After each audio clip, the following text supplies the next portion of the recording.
間緊，俾啲30秒嘅啫，我就講一次，聽唔清可以睇得幾次嘅。喂，睇Leon使乜 look 呢條片啊？睇 live 啦！香港國際影視展尋日喺灣仔會展舉行。Leon 係影視娛樂大使，就梗係要到場實拍啦。不過佢只係玩快閃咋。靈感係我同影視娛樂博覽嘅成班同事，我哋每年一齊工作，一齊開會嘅。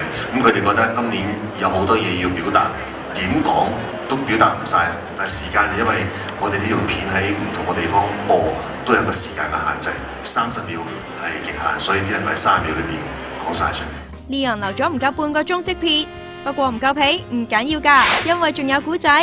佢套新戲《貪狼》都喺影視展舉行發佈會，不過佢就爆先，話自己唔係動作演員，但就要1打10啊！好似係從影以來第一次真係正式拍動作片咯，都一個要打10幾個咁，所以都幾吃力㗎。今次俾我經驗係幾難忘嘅，不過就即係下一次就即係盡量少啲打啦，真係。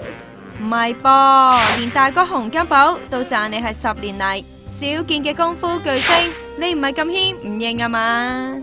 咁啊，大哥拍得好啫，以為你想取代宇宙最強添，取代唔到嘅。咁又係，同劇仲有個 Tony 咋，似乎有排都未輪到古仔啊！